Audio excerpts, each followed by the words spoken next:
Bonsoir à toutes et à tous. Nous attendons vos questions, SMS, Internet et réseaux sociaux pour alimenter notre discussion. L'exécutif a donc déclaré la guerre à l'islam politique. Le président a annoncé lui-même la dissolution du collectif pro-palestinien Cheikh Yassine, directement impliqué selon lui dans l'attentat. Le chef de l'État rendra hommage ce soir à Samuel Paty, mais le pays attend désormais des actes. Les rapports enterrés sur les atteintes à la laïcité à l'école, les collectifs islamistes qui se servent depuis des années de l'état de droit pour avancer masqués, les mises en garde contre l'islamophobie qui tétanise les politiques. Visiblement, l'exécutif a décidé d'en finir et change de ton. Mais est-ce réellement un tournant?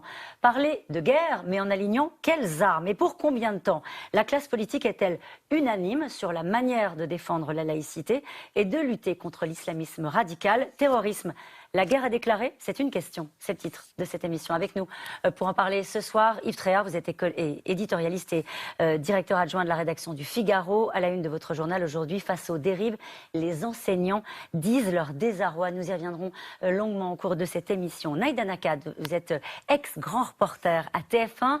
Vous êtes auteur de Derrière le voile, publié aux éditions Don Quichotte. Ivan Trippenbach, vous êtes journaliste à L'Opinion. On peut retrouver votre article après l'attentat de Conflans-Sainte-Honorine. L'Observatoire de la laïcité au cœur d'une bataille politique. Nous en reparlerons aujourd'hui. C'est à lire sur le site de votre journal. Et je rappelle votre livre, Inch'Allah, l'islamisation à visage découvert, publié aux éditions Fayard. Enfin, Jérôme Fourquet, vous êtes directeur du département opinion de l'Institut de sondage IFOP. À lire dans l'hebdomadaire Le 1, un article sur la nécessité de muscler notre réponse face au terrorisme. Et je rappelle naturellement votre ouvrage, L'archipel français, publié aux éditions du Seuil. Bonsoir à tous les quatre. Merci de participer à ce C'est dans l'air en direct. Le mot guerre, on l'a mis entre guillemets parce que c'est le président de la République qui l'a utilisé. Yves Tréhard, quand on refait un petit peu le parcours politique d'Emmanuel Macron, on se dit mais qu'est-ce que le ton a changé? Oui, parce que jusqu'à présent, il était beaucoup dans l'explication. Pourquoi il y avait du terrorisme, les causes de ce terrorisme. Et aujourd'hui, il est obligé, devant l'émotion qu'a provoqué et l'indignation qu'a provoqué évidemment cet attentat, ce meurtre, cet assassinat, eh bien, il est obligé de passer à l'offensive. Et souvent, c'est ça qui est triste d'ailleurs dans notre pays, c'est qu'il y a des attentats depuis très longtemps. On va dire que la séquence dans laquelle nous sommes aujourd'hui, ça a commencé vraiment en 2012 avec Mohamed Merah. C'est toujours la même chose, c'est émotion, agitation. Et là, il faut impérativement, sur le plan politique, et sur un plan national, que des décisions soient prises. Je ne dis pas qu'il n'y en a pas eu des décisions avant, mais il faut que des décisions fermes, visibles, efficaces soient prises. Le problème de la politique qui a été conduite en France, à droite, à gauche, contre et au centre, contre le terrorisme, elle est marquée par son inconstance. Et le problème, comme disait le maréchal Foch, c'est que pour gagner, eh bien, il faut de la concentration et de la constance. La concentration, c'est-à-dire qu'il faut être concentré sur le sujet. Et effectivement, je ne sais pas si le mot guerre est adapté, mais c'est quand même, ça y ressemble sérieusement. En tous les cas, eux sont en guerre contre nous, donc il faut répliquer, il faut se protéger, il faut, je dirais, éliminer l'ennemi, puisque c'est comme ça qu'on le désigne. Et pour ça, eh bien, il faut une série de décisions qui sont des décisions, pour certaines à court terme, qui peuvent être prises, même si on est quand même beaucoup dans la tyrannie du juridisme dans notre pays, et puis des décisions qui sont plus compliquées peut-être, et qu'on prend à long terme. Vous parliez d'ennemis, ce sont des mots du président rapportés par le Canard enchaîné cette semaine. Le président, à la sortie du Conseil de défense, aurait dit « L'ennemi est clairement identifié, il veut notre mort, nous allons donc livrer un combat à mort, nous allons décapiter les organismes islamistes. » Sauf qu'il faut qu'il passe à l'acte maintenant, parce que ces mots-là ont déjà été utilisés par Nicolas Sarkozy, de façon un peu moins affirmée par François Hollande, par lui-même, puisque c'est quand même le 3e ou 4e attentat auquel il assiste, le président de la République. Mais maintenant, il faut qu'il passe à un autre mode d'action. Jérôme Fourquet, c'est là-dessus qu'il est attendu naturellement sur les actes. Vous dites que ça s'est toujours un petit peu passé de la même manière. Oui, et en même temps, on a l'impression que le moment où on parle d'unité nationale, le moment où on se rassemble, le moment où on a besoin d'être ensemble pour rendre hommage, a été extrêmement réduit. Encore une fois, l'hommage à Samuel Paty sera rendu à la Sorbonne ce soir, dans quelques heures. Mais c'était très court, ce moment où on a été ensemble en se disant il faut qu'on reste soudés et unis. Oui, alors ça fait un moment déjà que c'est court, puisque comme le disait Yves Tréhard, Nous sommes maintenant sous le feu des terroristes depuis 2012. Et autant il y a eu des scènes d'unité nationale en 2015, au moment de Charlie. En 2012, il n'y a pas d'unité véritablement nationale.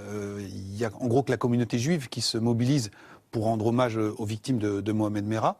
Et aujourd'hui, comme ça fait longtemps maintenant que nous sommes sous le feu des terroristes, on a toute une partie de la population qui n'en peut plus de ces discours officiels et qui attend un passage à l'acte et qui est complètement exaspéré. C'est le cas à droite, c'est le cas à l'extrême droite. C'est ce que vous voyez dans les enquêtes ? Ce qu'on voit dans nos enquêtes. Et c'est sans doute ça aussi qu'a ressenti le président de la République en disant « il faut maintenant que nous réagissions ». Autre changement, ce qui a été enclenché comme réaction ressemble, toute proportion gardée, à ce qu'avait fait François Hollande après les attentats du 13 novembre, quand vous vous souvenez, il y avait eu des centaines de perquisitions qui avaient été déployées dans tout le pays. Et donc il y avait une mise en branle de l'appareil policier. Là, la nouveauté, c'est qu'on a pris conscience qu'il ne fallait pas simplement traiter le haut du spectre, mais que c'était toute cette mouvance non organisée, non militarisée, non organisée en cellules terroristes, qui portait le fer aujourd'hui sur notre territoire. Et donc la réponse ne va pas être uniquement sur le terrain de la répression. Vous dites, Jérôme Fourquet. Par exemple, la dissolution du collectif Cheikh Yassine, annoncée par le chef de l'État lui-même hier soir. En 2015, ce sont des centaines de perquisitions, souvent chez des particuliers, où on demande aux services de police de faire la liste de tous les clients potentiels, entre guillemets, qu'ils ont sous la main, et d'essayer de mettre un grand coup de pied dans la fourmilière. Aujourd'hui, avec ce qui s'est passé, la spécificité de cette attaque, l'exécutif a pris conscience qu'il fallait détourner la focale, continuer de traiter le haut du spectre, mais aussi s'occuper de tout ce qui gravite autour, donc des associations, des collectifs, peut-être demain des maisons d'édition, des librairies, des commerces. Et assumer de dire que la guerre est menée contre l'islam politique, comme le dit le gouvernement. Tout à fait. Et donc c'est un glissement, puisque c'était la guerre au terrorisme, et maintenant c'est la guerre à l'islam politique, et donc le ton et les mesures ne sont pas les mêmes. Yves Tréhard parlait de constance. Il faut d'autant plus de constance quand on s'apprête à livrer une bataille idéologique et juridique de très longue durée. Puisque parce que ça va durer, on va le voir. Le mal est très profondément enraciné et disséminé. Il ne s'agit pas de quelques centaines d'individus qu'il faut mettre hors d'état de nuire, c'est beaucoup plus profond que ça. Ivan Treppenbach. Oui, effectivement, comme on le disait, cet attentat a créé une onde de choc nationale très forte, une émotion très vive à la fois dans la classe politique et dans la population. Pourquoi ? Parce que dans cet attentat, on a la connexion entre un incident à l'école lié à la laïcité, à la liberté d'expression, qui paraît assez banal finalement, en tout cas il en existe beaucoup, on y reviendra de tels incidents comme ça dans l'éducation nationale, et puis par l'engrenage des réseaux sociaux et du militantisme islamiste qu'on a vu, l'attentat le plus extrêmement d'une barbarie extrême contre un enseignant. Donc tout se connecte et ce qui se passe, c'est que les débats rejaillissent sur la laïcité, sur l'intégration, sur le caractère républicain des associations. Tout se mélange et effectivement, on est dans une émotion très vive. Tout se mélange à tort. Je pense que c'est une bonne idée. C'est opportun qu'il y ait une libération de la parole. Alors, on n'est plus dans l'ère de l'omerta.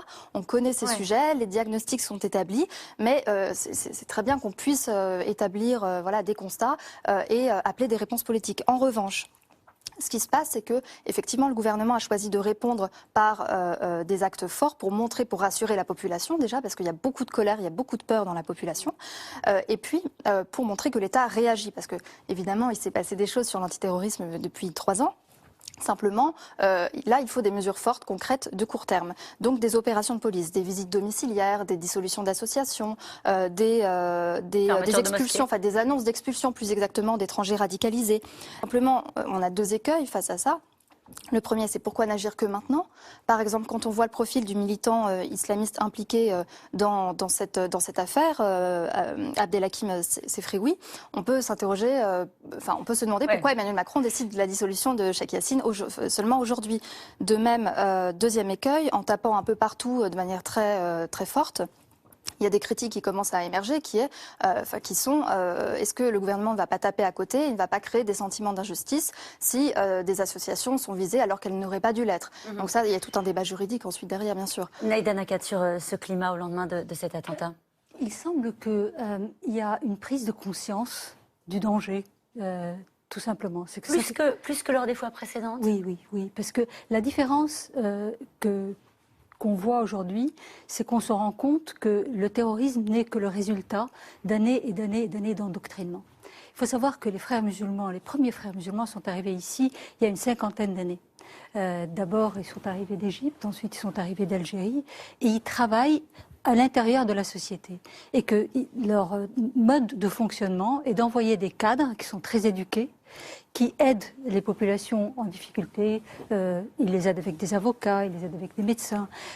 Ils ne demandent pas de l'argent, mais ils demandent une allégeance. Or, c'est vrai que dans l'idéologie des frères musulmans, il y a allégeance et rupture. Donc, pendant des années, ils ont prêté allégeance à ces gens qui les ont aidés.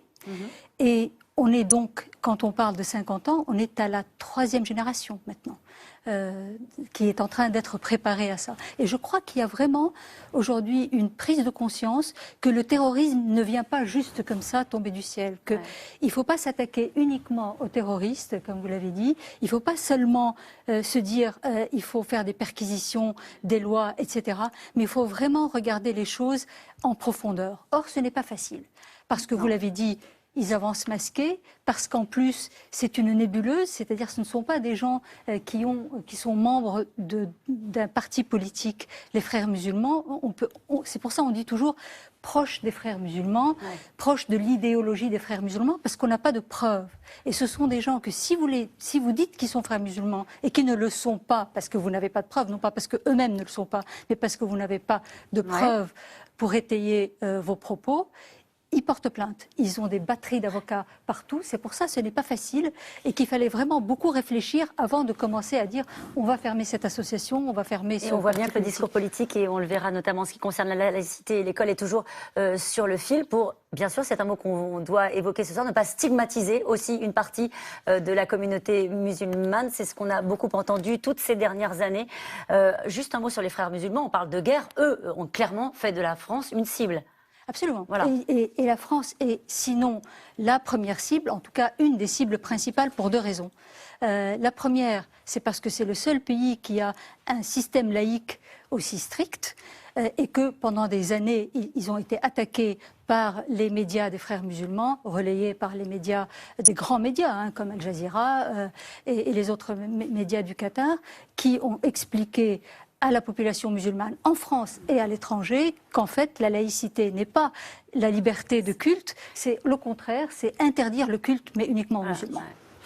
Une phrase de Robert Badinter, quand même, avant d'aller sur le premier reportage, qu'il soit salué, qu'on se taise, qu'on lui rende hommage et qu'on ne se déchire pas autour d'un projet de loi. Il évoquait naturellement l'hommage à Samuel Paty qui aura lieu en début de soirée à la Sorbonne. 7 personnes, dont le père qui a posté les vidéos appelant à sanctionner Samuel Paty, 2 collégiens et le sulfurant, vous en parliez à l'instant, sulfureux militant islamiste Sefroui, ont été déférés devant un juge antiterroriste. Aujourd'hui, l'enquête avance vite, alors qu'aujourd'hui la nation va rendre hommage aux professeurs devenus martyrs. Mais le chef de l'État sait bien que ce sont des actes que les enseignants et que les Français, dans leur ensemble, attendent désormais de l'État. Pierre Millet et Christophe Roquet.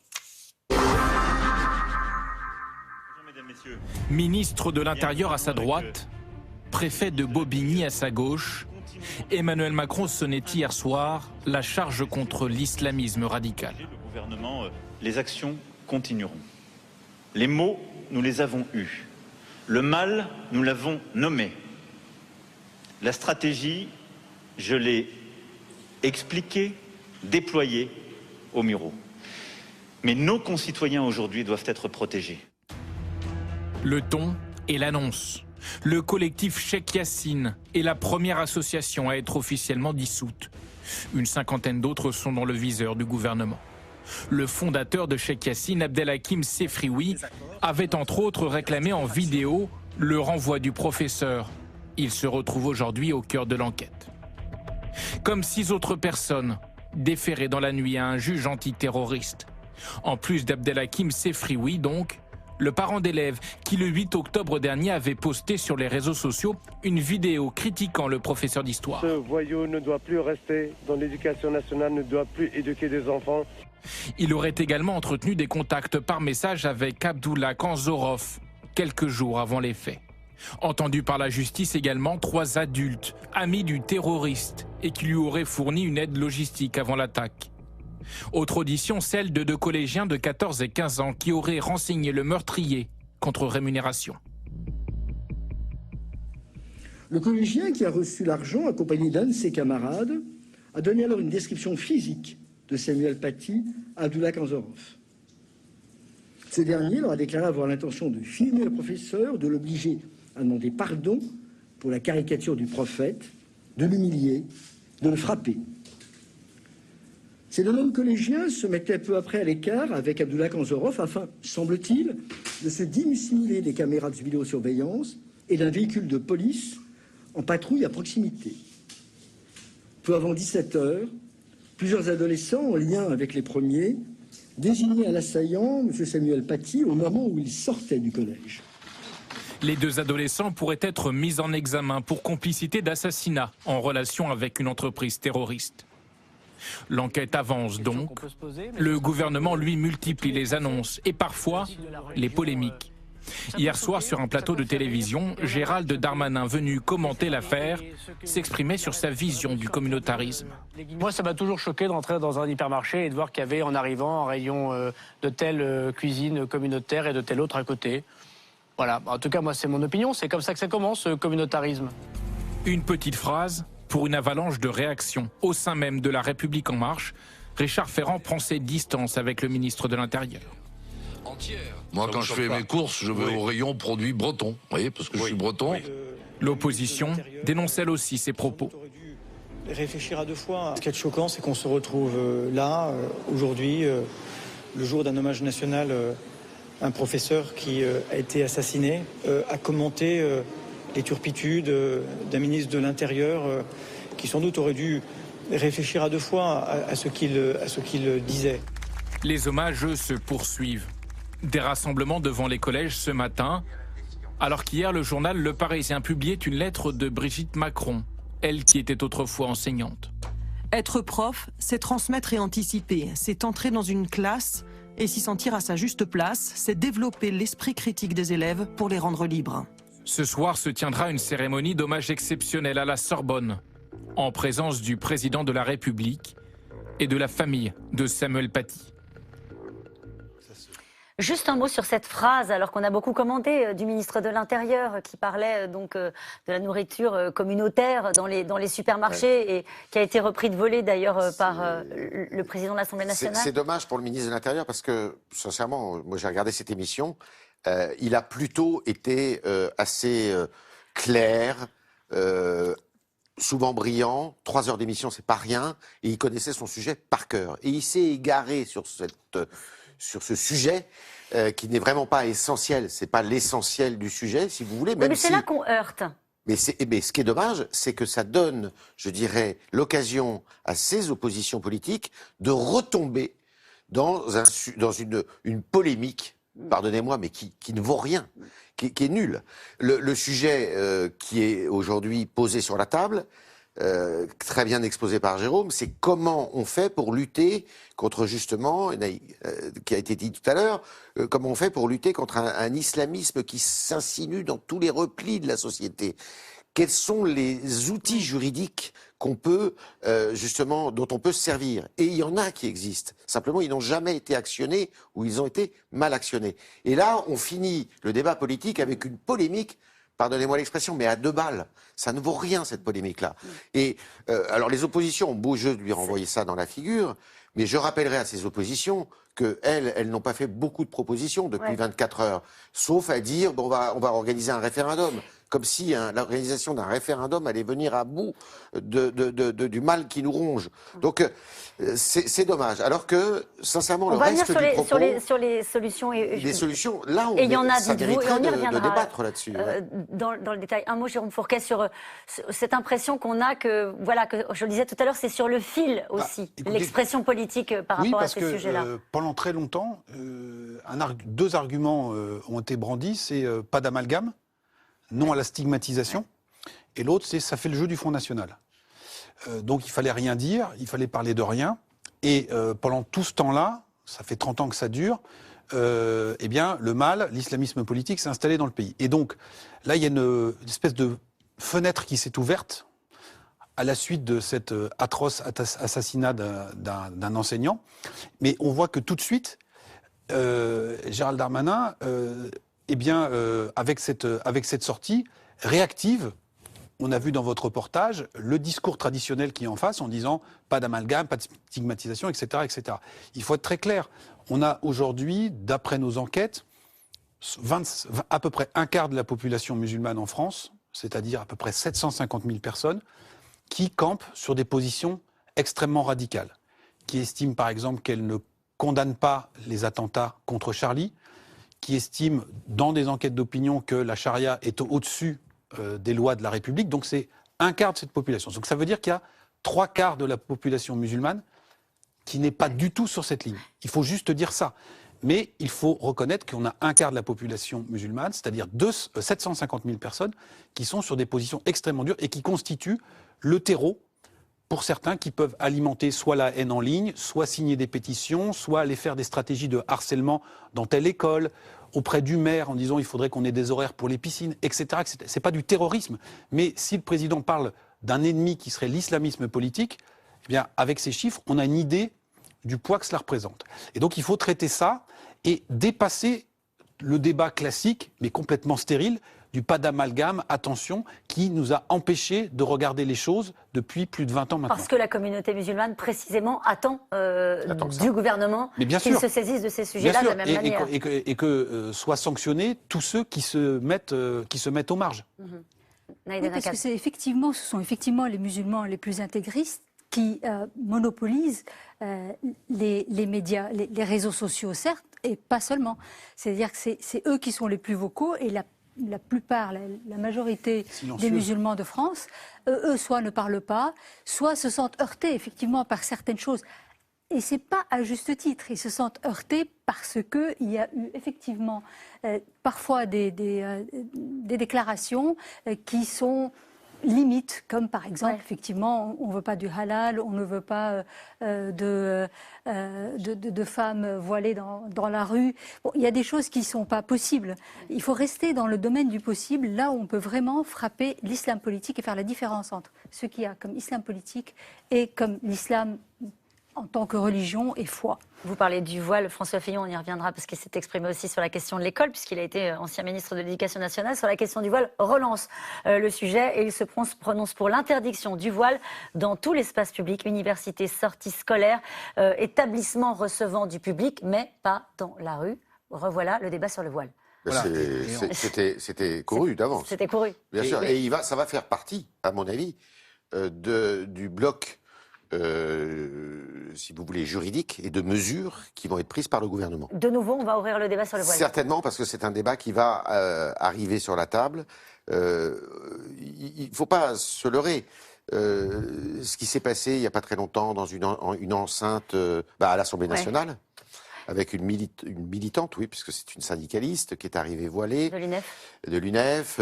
Ça fait sortir des députés. C'est autant de sujets comme ça, qui sont des sujets qui font partie du militantisme politique, justement, des islamistes.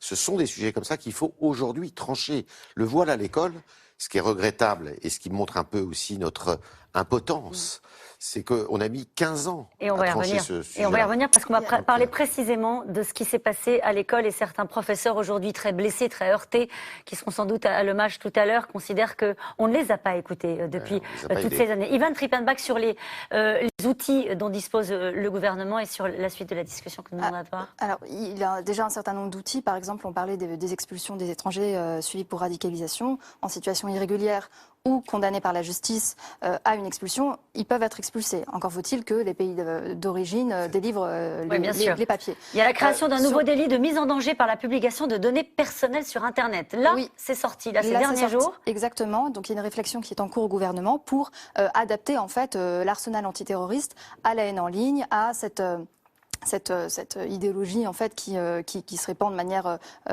décentralisée, enfin individualisée et de manière massive.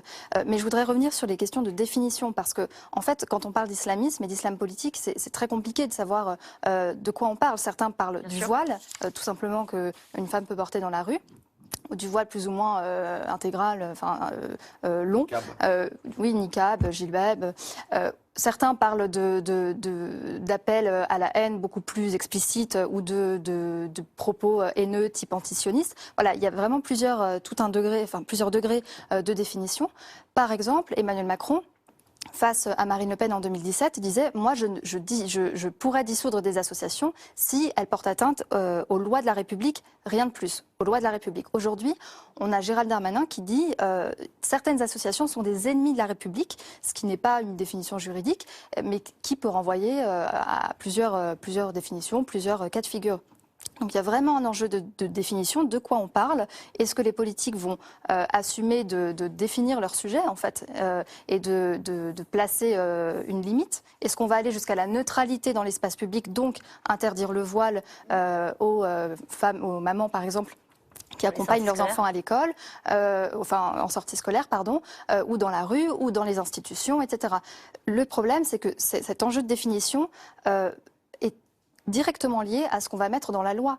Et on ne peut pas avoir une loi de 1905 qui autorise le voile, les signes religieux, des pratiques religieuses en société, d'un côté, et puis en même temps un pouvoir exécutif qui brime les musulmans, même intégristes, pour cette raison-là. Donc il faut mettre en cohérence le consensus social, s'il y en a un, et la loi. Et la loi, et certains veulent la changer, la loi, considérant que notre état de droit n'est pas adapté à cette guerre qu'il faudrait mener contre l'ennemi qui est le terrorisme.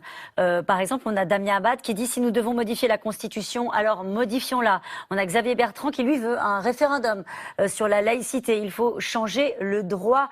Par exemple, consacrer le principe au même niveau que la liberté, l'égalité, la fraternité, rajouter laïcité. On voit bien que on se sent un peu empêché, on va le dire, par exemple certaines décisions du Conseil constitutionnel récentes qui ont beaucoup choqué parce que certains ne les ont pas comprises, ce qui donnait le sentiment on se coupait un petit peu les ailes dans la bataille à mener contre le terrorisme. C'est vrai, mais je pense que là, en l'occurrence, l'opposition de droite mélange un peu tout.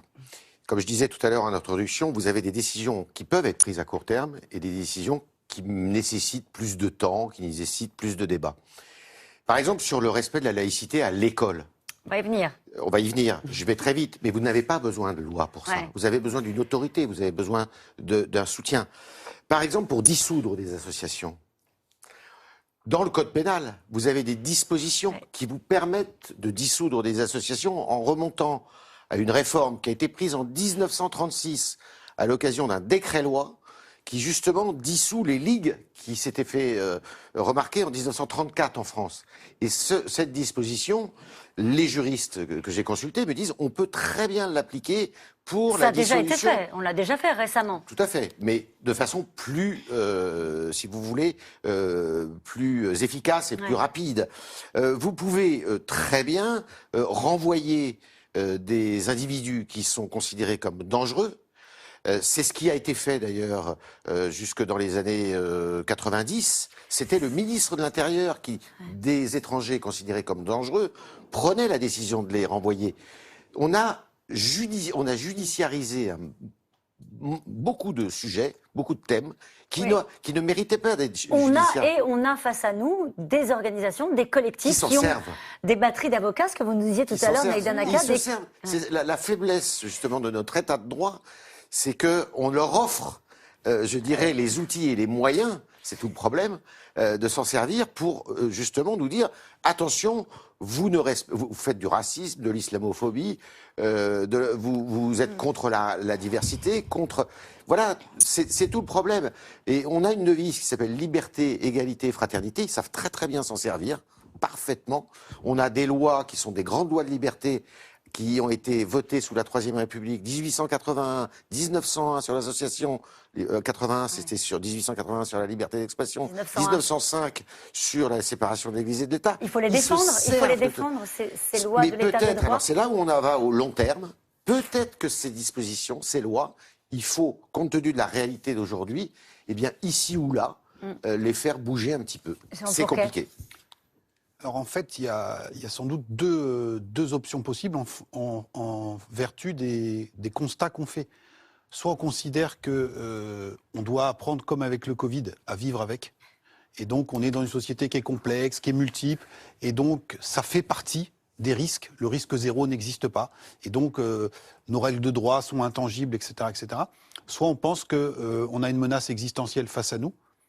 Et il faut en prendre la pleine et entière mesure et donc adapter la stratégie. Mais en fonction du diagnostic que vous faites, vous ne partez pas du tout sur les mêmes rails derrière. Et donc là, aujourd'hui, on a cette tergiversation. Après, sans tout judiciariser, il y a des stratégies de harcèlement fiscal ou administratif qui sont tout à fait possibles. C'est-à-dire des contrôles sanitaires, des contrôles fiscaux sur toutes les officines, toutes les structures qui contribuent à la propagation de cette idéologie. C'est une guerre idéologique, en fait, qui est menée. À un moment, au moment de l'établissement de la République, il y avait un certain nombre de discours en disant le cléricalisme, voilà l'ennemi. Et donc, on avait tout un appareil d'État qui s'était mobilisé contre un ennemi. Et donc, on voit bien qu'on ne peut pas rester uniquement dans une réponse judiciaire et policière. Là, ce qu'a montré cette attaque, c'est qu'on était aujourd'hui sur un problème qui était beaucoup plus profond. Alors, bien évidemment, ça heurte et ça frotte et ça déstabilise toute une partie de la population. Mais encore une fois, il faut revenir au diagnostic. Alors le diagnostic, preuve que la pression était sans doute trop forte. François Fillon est sorti de son silence. L'ancien ministre de l'Éducation nationale, oui, il a été ministre de l'Éducation nationale, a tenu à expliquer pourquoi il n'avait pas tenu à donner suite en 2004 à un rapport qui l'alertait et qui alertait l'ensemble de son administration sur les atteintes à la laïcité à l'école. Depuis l'attentat, la parole se libère. Plus question pour les professeurs, notamment, de détourner le regard. Laura Rado, Aurélie Saner. Octobre 89. 3 collégiennes arrivent vêtues d'un voile en classe et refusent de le retirer. Le foulard est propulsé à la une de l'actualité. Le débat sur la laïcité à l'école est lancé.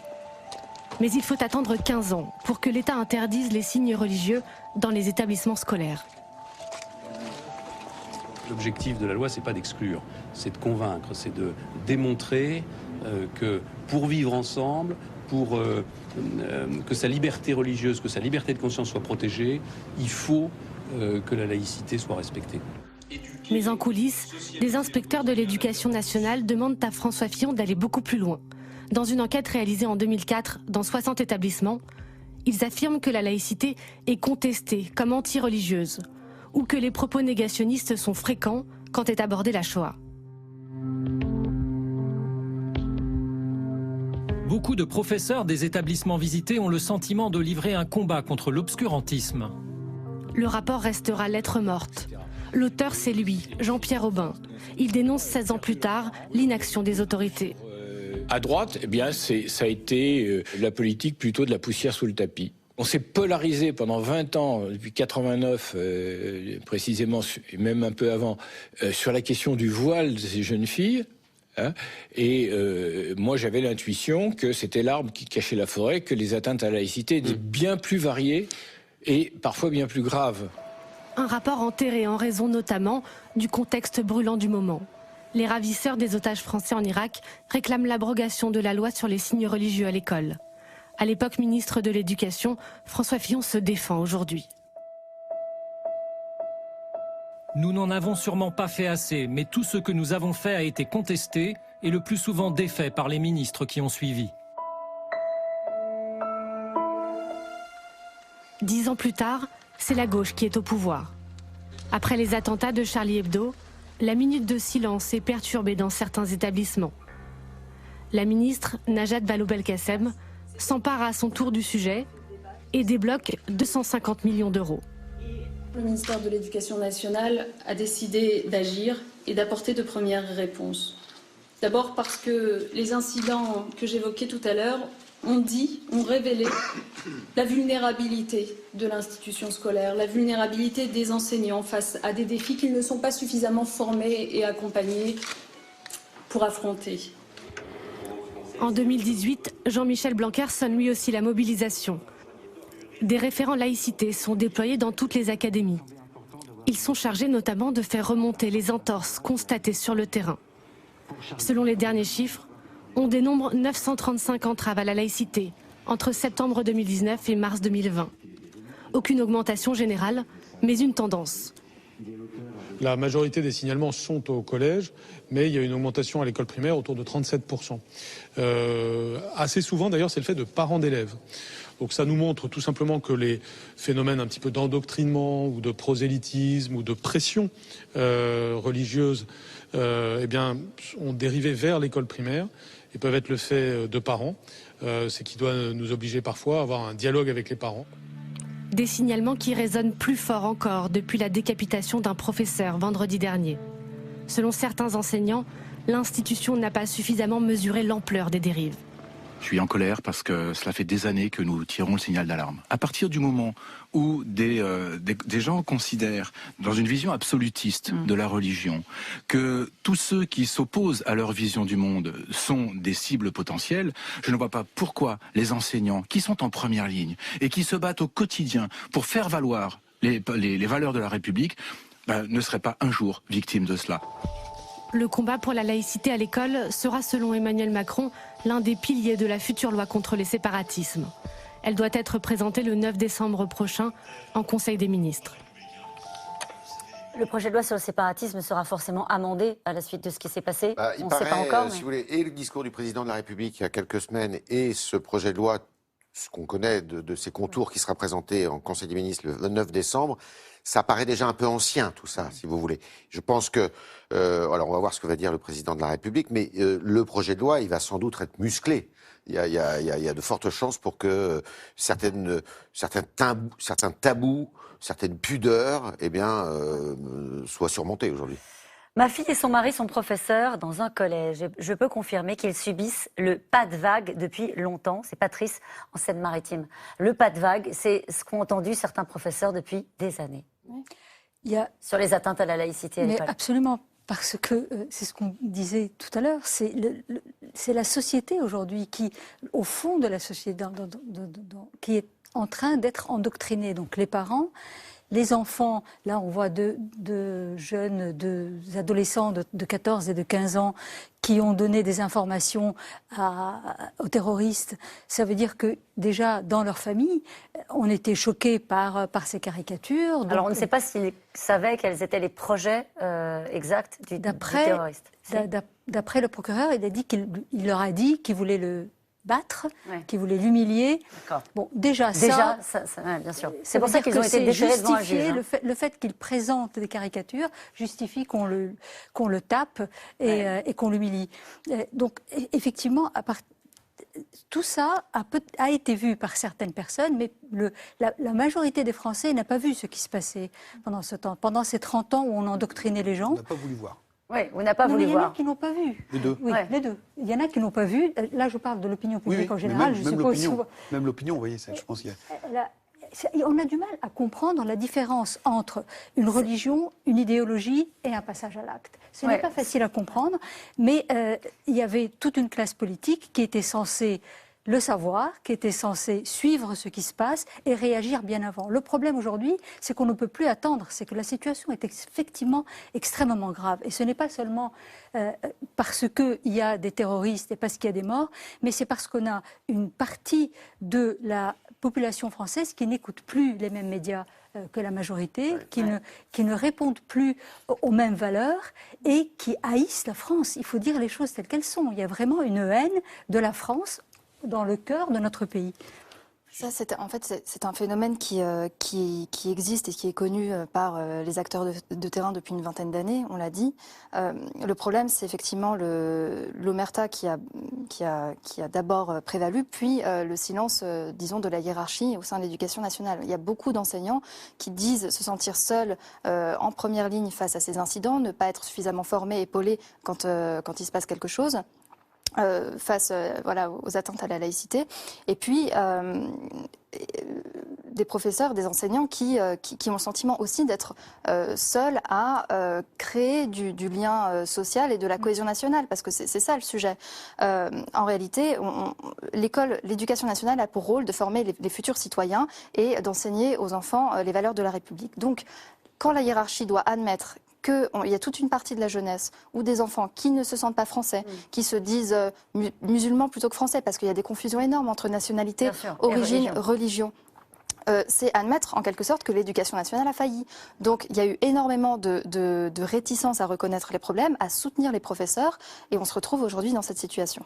Dans ce sondage que vous avez fait, on apprend aussi que 74% des moins de 25 ans font passer la religion devant la République, c'est ça? Non, alors c'est sur la population de confession musulmane, c'est 40% des jeunes qui mettent la religion, la charia, au-dessus des lois de la République. Et ce 74% des moins de 25 ans? Alors qui explique qu'il ne faut pas offenser la religion des autres. Donc on a aussi une jeune génération, sans parler de musulmans, qui est dans le relativisme aujourd'hui, en disant pas d'offense à personne, etc., etc. Sur la réalité de ce phénomène et son ampleur, les chiffres du ministère, c'est 900 remontés, mais c'est remonté en haut de la machine, c'est-à-dire le chef d'établissement, lui, va écraser parce qu'il ne faut pas que l'inspecteur d'académie vienne farfouiller ce qui se passe dans le collège. L'inspecteur d'académie va lui-même minorer pour ne pas avoir une mauvaise note vis-à-vis de son recteur, etc., etc. Quand l'IFOP a sondé à la demande du CNAL, Comité national d'action laïque, en 2018, un panel d'enseignants, c'est une enquête par Internet, donc il y a la confidentialité qui va être respectée, on a 38% des enseignants qui nous disent s'être déjà auto-censurés pour éviter des problèmes. Quand on leur demandait c'était quand, c'était au moment des minutes Charlie, et surtout, les cas les plus fréquents, c'est dans les cours d'histoire-géographie. Donc exactement ce qui s'est passé là. Donc c'est soit l'enseignement à la laïcité, soit le conflit israélo-palestinien, soit un certain nombre de sujets qui sont hautement sensibles. Et donc, en fonction du climat qui prévaut dans l'école, dans l'établissement, de l'état de morale du professeur, un gros tiers d'entre eux se sont déjà censurés. On imagine que ça ne va pas s'améliorer après ce qui s'est passé. Et ça, c'était en 2018. Et quand on regardait dans ce qu'on appelle les REP, les zones d'enseignement prioritaire, on était à 50% des enseignants qui nous disaient de l'avoir déjà fait. Donc ça vous dit l'ampleur du phénomène. Et ce qu'on disait à l'instant, c'est toute une partie de la société qui met l'appareil républicain sous pression. Et ce n'est pas uniquement une ou deux cellules dormantes qu'on va réactiver. Jean-Pierre Orban dit on a 16 ans de retard. Et il expliquait en 2015, lorsqu'il était interrogé sur son rapport, déjà à l'époque, notre rapport sur l'école nous a valu d'être taxés d'islamophobe. On y revient. On est là-dessus. Alors regardez François Fillon aujourd'hui qui dit on en a quand même fait, mais peut-être pas assez. Les autres ont détricoté derrière. Mais il y avait à chaque fois la peur très forte dans la classe politique d'être taxé d'islamophobe, de stigmatiser. Comme vous le disiez aussi, la peur de l'institution d'avoir montré ses propres échecs en disant on n'y arrive pas, etc. Et donc, on mettait tout ça, M. Aubin l'a rappelé à plusieurs fois, son expression, c'est on a tout mis sous le tapis. C'est ça. Et donc, on repasse la patate chaude à celui qui est après. Et pourtant, chaque ministre de l'Éducation nationale donne le sentiment d'avoir agi pour aider les enseignants à faire face aux atteintes à la laïcité. C'est ce qu'on entendait beaucoup dans la voix de Najat Vallaud-Belkacem. On n'a pas été soutenu. 6% seulement ont déjà eu des formations, parce que ça s'apprend tout ça. C'est pas uniquement l'enseignement, c'est enseigner face à une partie de la classe qui va être hostile à ce que vous racontez. C'est pas ce qu'on apprend traditionnellement. Et donc, certains peuvent annoncer que des choses ont été faites, mais face à l'ampleur du problème, là, et c'est pour ça qu'il y a eu une déflagration aussi forte, on en parlera peut-être tout à l'heure aussi à gauche, parce que quand on parle des questions d'éducation, ça touche beaucoup à gauche. Là, c'est un prof qui a été décapité. Et donc, on est, si vous voulez, au terme du processus. C'est-à-dire que Nadia Nakat parlait de le long processus. On commence en 89 avec les affaires du foulard. Et 30 ans plus tard, il y a un prof qui est décapité devant un collège. On parlait des moyens qui peuvent être mis en place pour aider les professeurs à faire face à ces atteintes à la laïcité. Vous le disiez très justement, ils ne sont pas toujours armés, c'est très compliqué parce que c'est au quotidien sur des sujets comme l'égalité homme-femme, sur les mots interdits, ce qu'on lit aujourd'hui dans le journal Le Parisien, une professeure qui dit qu'elle n'avait pas le droit de prononcer ou de demander à un élève de prononcer le mot cochon parce que ça faisait partie des mots interdits. Valérie Pécresse dit qu'il faut mettre en place une cellule de police et de justice dédiée aux enseignants et aux élèves. Ce n'est pas à l'éducation de les protéger. C'est-à-dire que là, elle dit, de toute façon, ils n'y arriveront pas, il faut passer à l'étape d'après. Ça, faut arrêter les comités Théodule. On voit bien ce que le conseil qui est présenté par M. Bianco, présidé par M. Bianco. Il faut arrêter tous ces comités Théodule. L'éducation nationale, quand on était sous la... je suis un peu plus jeune que ça, mais 3e, 4e et début de la 5e République, je peux vous dire, ça marchait, l'autorité existait et vous étiez soutenu. Simplement, il y a un mot qui a été prononcé tout à l'heure, qui est le mot peur. Une peur qui habite notre personnel politique, c'est la peur, d'une part, et l'autre, c'est d'être taxé de facho parce que vous violez supposément les droits de l'homme. Je m'explique. La peur, c'est celle de François Fillon. En 2004, pourquoi il met sous le tapis le rapport Aubin? Il le met parce qu'il y a la loi sur le voile qui est votée, il ne veut pas en rajouter. Il se dit... Parce qu'il ne veut pas heurter aussi la communauté musulmane. Et en plus, on a des rapports avec des pays amis, qui sont la Tunisie notamment, Tunisie, Maroc et Algérie. Et ça, c'est un sujet qui le hante, qui le perturbe. L'idéologie, alors que certains appellent droits de l'hommiste, il faut des droits de l'homme, évidemment. Mais simplement, la gauche s'est beaucoup servie de cet argument. Cette gauche était en perdition vis-à-vis des classes populaires, des classes ouvrières, quand il y a eu de moins en moins d'ouvriers, quand il y a eu une désindustrialisation de la France. Et qu'a fait la gauche? La gauche a trouvé comme nouvelle clientèle électorale, justement, les minorités. C'est le socialisme des minorités. Et ils ont flatté ces minorités, notamment la communauté musulmane, qu'ils ont accompagné pour certains d'entre eux, dans leurs revendications identitaires. Et ça a abouti, si vous voulez, à une espèce de...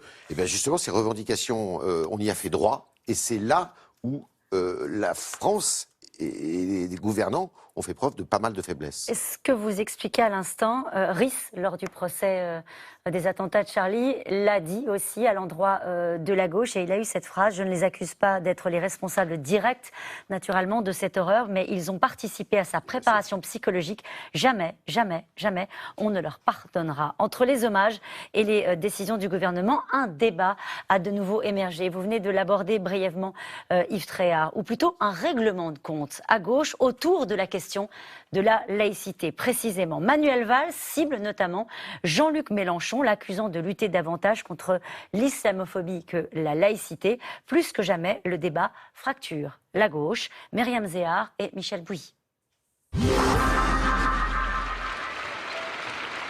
Les règlements de compte ont commencé dimanche. Dans la foule du rassemblement parisien en hommage à Samuel Paty, Manuel Valls accuse. Cet islamo-gauchisme qui a fait preuve d'une très grande complaisance à l'égard de l'islam politique, il ne faut pas l'oublier, ils ont aussi leur part, bien sûr, de responsabilité. Jean-Luc Mélenchon a une très grande complicité, une très grande responsabilité dans tout ce qui s'est passé dans son rapport de la gauche avec cette lutte contre l'islamisme. Dans le viseur de l'ancien Premier ministre, le patron des Insoumis, Jean-Luc Mélenchon, qui ce jour-là se tient un peu plus loin, lui répond. C'est une façon, si vous voulez, de faire de la récupération politicienne qui est assez indigne. Tout ça parce que nous avons participé à la marche du 10 novembre. Et cette marche du 10 novembre, elle était à l'appel de la CGT, de la FSU, et ce n'était pas une marche islamiste, ce n'est pas vrai. La manifestation du 10 novembre 2019, la voici. Une marche contre l'islamophobie, organisée notamment par le CCIF, qui fait polémique aujourd'hui. Jean-Luc Mélenchon et quelques députés insoumis justifient à l'époque leur présence. Quelques jours plus tôt, une mosquée a été attaquée à Bayonne. Il faut être capable de faire bloc, de serrer les rangs autour de ceux qui sont victimes de tel type de discrimination. Mais pour ses adversaires, d'autres raisons plus politiques expliqueraient le positionnement des Insoumis. Dans un certain nombre d'organisations politiques, on voit au moment des élections municipales des élus s'arranger avec les salafistes dans les quartiers, dans un clientélisme assumé. Je parle bien entendu d'un certain nombre de députés insoumis, mais pas seulement. Et ceux qui se comportent ainsi ne se comportent pas de façon républicaine, sont grandement responsables du climat qui existe dans ce pays, et cette gauche-là ne sera jamais la mienne. Une gauche irréconciliable, avait théorisé Manuel Valls. Alexis Corbière se défend lui de toute complaisance. Je n'accepte pas les communautarismes, je ne connais qu'une communauté, la communauté nationale. Je suis un républicain conséquent, je souhaite que la loi de 1905 s'applique sur l'ensemble du territoire, je combats le fanatisme religieux, je fais la distinction entre l'islamisme et le terrorisme islamique et l'islam, et je crois que chaque conscience républicaine doit faire de même. Et sur la laïcité à gauche, quand ce ne sont pas les politiques qui s'opposent, ce sont les journalistes. Mediapart d'un côté et Charlie Hebdo de l'autre. Au cœur du conflit, la publication des caricatures. Le journal satirique estime avoir été abandonné par une partie de sa famille politique. Une colère qu'a exprimée Laurent Nicolino, survivant de l'attaque, dans la salle d'audience du procès Charlie. Les attentats de 2015 ont poussé sur un compost. Il fallait qu'il y ait un climat. Jamais, jamais, jamais on ne leur pardonnera. Pour leur avocat, la rupture est consommée. L'indignation et l'émotion de certains, elle m'est insupportable. Ce sont les mêmes qui nous insultent depuis 20 ans en nous qualifiant d'islamophobes dès que l'on dénonce le fanatisme religieux. Ce sont tous ceux-là qui empêchent les gouvernements d'agir depuis 20 ans en les accusant, en les tétanisant. Et comme un symbole de cette gauche fracturée, l'Observatoire de la laïcité présidé par Jean-Louis Bianco devrait être remanié. L'ex-ministre socialiste se réclamait jusqu'alors d'une laïcité dite plus ouverte. Donc ça veut dire que dans ce débat, c'est la laïcité de combat, comme on l'appelle, qu'il a emporté Jérôme Fourquet, pour l'instant ? Pour l'instant, c'est cela. Encore une fois, il faut bien voir que dans la culture et l'imaginaire de la gauche, l'école de la République, les enseignants occupent une place centrale. Et donc, tout ce qui s'est noué là, c'est quelque part la fin d'une longue histoire qui a commencé en 1989 avec l'affaire du foulard de Creil, avec une tribune publiée dans le Nouvel Observateur, grand journal de gauche, par un certain nombre d'intellectuels de gauche qui étaient déjà sur cette position universaliste et d'une laïcité assez affirmée.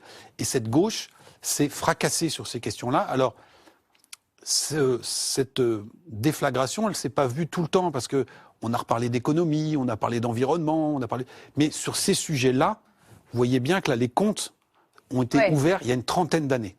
Et donc là, on est à l'heure des comptes avec un enseignant qui a été décapité. C'est pour ça que c'est aussi violent que ça. Il y avait déjà eu Charlie. Et donc là, on est sur la suite de cette histoire avec des positions qui sont irréconciliables. Parce qu'on ne s'accuse pas uniquement d'avoir fait perdre son camp une élection. Non. Là, il y a des morts qui sont en jeu. Et on voit bien la conviction et l'émotion qui est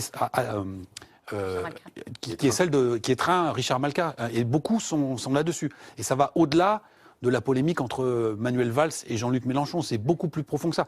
Le PS lui-même est parcouru par ces divisions. Et Emmanuel Macron, je pense qu'il a évolué. Il vient plutôt d'un univers qui était proche du PS et qui était plutôt sur une position de laïcité ouverte quand il fait ses premiers pas sur la scène politique. Avec l'idée qu'il explique qu'il faut que la société française, la République, s'interroge aussi pour savoir pourquoi elle a créé, d'une certaine manière, ce terreau pour qui soit propice, le terrorisme. Qui permette à tout ça de germer. Ça a disparu totalement de son discours. Là, on n'est plus du tout sur cette ligne-là. Une question, où se situe la frontière entre le respect des convictions religieuses et le respect intransigeant de la laïcité, Naïda Nakad? La frontière s'arrête à l'islam politique et un projet politique qui veut changer la société et qui ne veut pas respecter les valeurs de la République. Ça semble simple à dire, mais il y a une frontière. La frontière, c'est quand on découvre qu'il y a une partie des groupes qui se disent des associations religieuses, mais qui en fait prennent en otage la religion, en se disant des religieux qui ne font qu'apprendre à des jeunes la religion, mais en fait ce qu'ils sont en train de faire, c'est de leur apprendre la victimisation, parce que c'est de là aussi où la gauche est sensible, parce qu'on a rendu ces communautés des victimes, et donc la gauche est supposée, est censée défendre ces victimes, et ces idéologues, ce qu'ils ont effectivement réussi à faire, et c'est là où est la frontière, de leur dire la religion arrive avant l'État. Si l'État, comme le disait Tariq Ramadan, d'ailleurs, il y a bien longtemps, si on ne me permet pas d'être un musulman, s'il faut que je choisisse, il a utilisé le mot amputer, s'il faut que j'ampute ma religion pour ma citoyenneté, je ne le ferai pas. Et il a demandé aux gens de combattre tous ceux qui vont les empêcher de pratiquer leur religion. Or, dans cette idéologie, on ne leur dit pas que la laïcité leur permet de pratiquer leur religion, on leur dit laïcité, on vous interdit. C'est l'ennemi de la religion, et l'islam en particulier. Non, alors, voilà. L'ennemi de l'islam, résultat, ce qui va se passer après, c'est qu'il faut les combattre, sinon vous n'aurez pas... Dernière chose qui est intéressante aussi, et dont on n'a pas parlé encore, c'est le côté conquérant de ces gens-là. C'est-à-dire, quand on parle aujourd'hui de guerre, c'est parce que effectivement, l'islam radical est conquérant. L'idée à terme, c'est d'islamiser la société, y compris la société française. Alors, aujourd'hui, on commence à pouvoir écouter ça. Il y a 10 ans, on disait ça, les gens se disaient, mais vous êtes complètement cinglés, ce n'est pas possible, ça ne va pas arriver. Or, maintenant, les gens commencent à dire peut-être. On a parlé de la gauche, je voudrais juste, avant d'aller aux questions, qu'on dise un mot quand même sur la droite, qui a aussi fait preuve d'une partie de la droite d'ambiguïté sur ce sujet-là, droite et extrême droite. Bien sûr. Alors la droite, elle a fait preuve d'ambiguïté, y sur compris dans les décisions qui ont été prises contre cet islam radical qui est vraiment un projet politique, hein, faut pas se le tromper, c'est très bien expliqué. Et certains ont, je dirais, cultivé ce terreau-là par clientélisme électoral. Il y a beaucoup d'élus, de maires de droite dans certaines villes de banlieue qui ont, c'est très simple, pactisé, je dirais, avec ces associations, en disant « T'auras les voix de la communauté si tu nous construis une mosquée là et si tu nous ennuies pas. » Ce qui a été reproché à Jean-Christophe Lagarde. Ce qui a été reproché notamment à Jean-Christophe Lagarde, ce dont il se défend, et y compris l'extrême droite. C'est-à-dire que, y compris le Rassemblement national, par exemple, messieurs Le Pen et Madame Le Pen, père et fille, se sont opposés violemment en 2010 à cette loi qui interdit le port de la burqa et du hijab sur la voie publique. À quel motif ? À quel motif ? C'est que ça heurtait justement la liberté de conscience, parce que la liberté de conscience était portée en étendard, la liberté de conscience devait être respectée, et donc ils se sont opposés à l'adoption de cette loi. C'est vous dire combien les discours sont pour le moins assez ambivalents. Et nous revenons maintenant à vos questions. Quand cette horreur va-t-elle s'arrêter ? Sincères condoléances à ses proches et amis. Samuel Paty est la victime de trop. Stop. Ce mot de Béatrice du Lot-et-Garonne avant l'hommage. Stop. Alors, on a un élément de réponse qui nous a été fourni par le ministre de l'Intérieur hier, qui a très clairement laissé entendre qu'il y aurait sans doute d'autres attentats.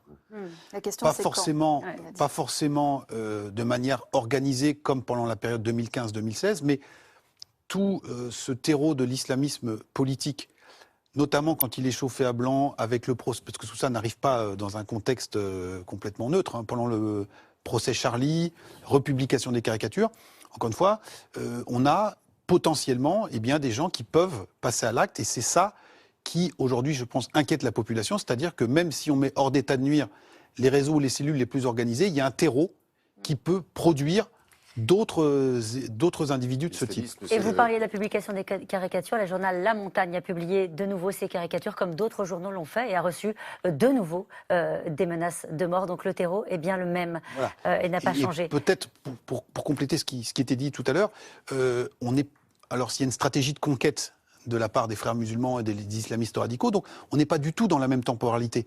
Nous, on est dans une société du zapping. Et donc, eux, ils construisent la cité de Dieu, la société de Dieu. Et donc, ils ont l'éternité devant eux. C'est le totalitarisme, à mon avis, du XXIe siècle, hein, l'islamisme. C'est-à-dire que c'est un projet qui n'est pas uniquement national. C'est pour ça que c'est important d'utiliser le mot de conquête. C'est une stratégie qui est internationale. C'est-à-dire qu'on peut aller jusqu'à Ankara, et avec le régime d'Erdogan aujourd'hui, qui essaye de pousser ses pions et de restaurer l'Empire ottoman, et qui fait des coups de boutoir partout, et on est concerné. Et le pays qui déteste le plus Erdogan, c'est la France. Mais on a quand même deux spécificités françaises. La première, c'est que il y a tout un débat qui travaille la société sur la laïcité, et c'est l'objet de la guerre des gauches.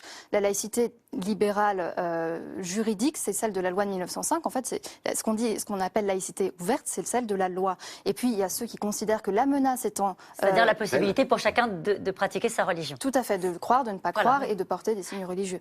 Mais ceux qui considèrent que la menace islamiste est tellement importante qu'il faut aller plus loin et changer la loi et adopter une laïcité plus dure, ça, c'est ce qu'on appelle un petit peu la ligne de Manuel Valls, la laïcité de combat. Et c'est vraiment ce débat qui se joue aujourd'hui. Et la deuxième spécificité, je finis, c'est le tabou sur le passé colonial français.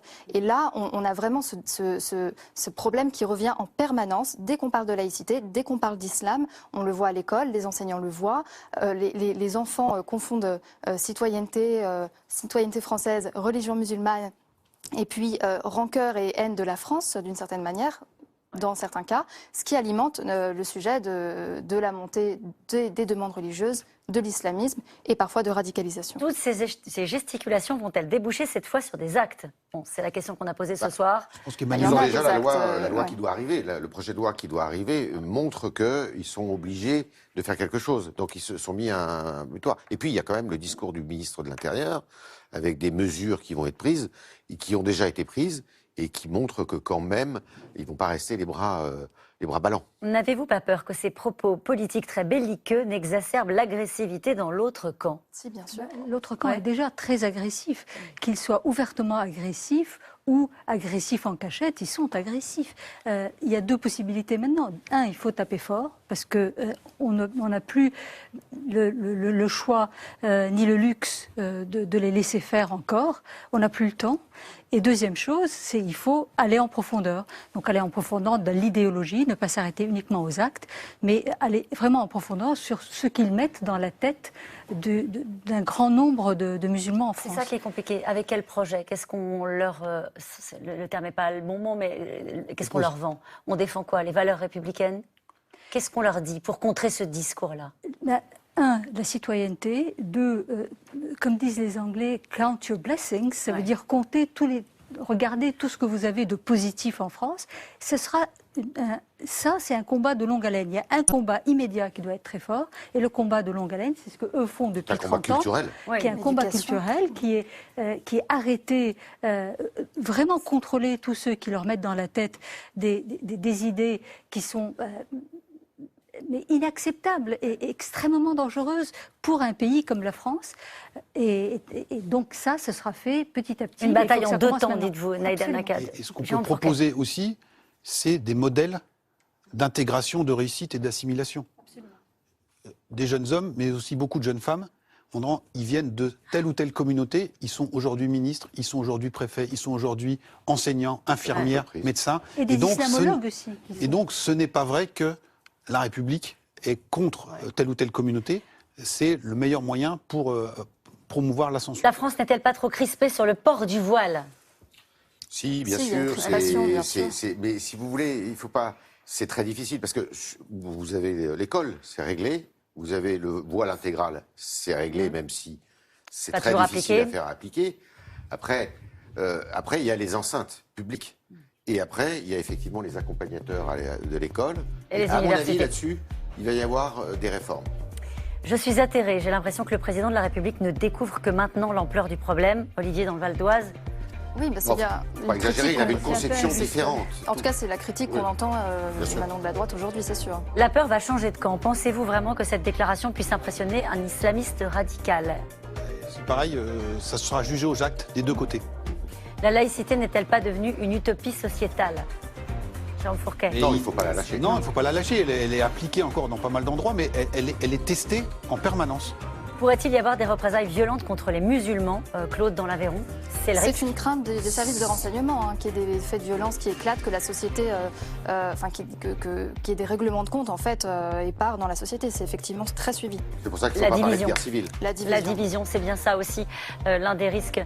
Merci beaucoup d'avoir participé à ce C'est dans l'air qui sera rediffusé ce soir à 22h30. On se retrouve demain, 17h50. Tout de suite, c'est à vous.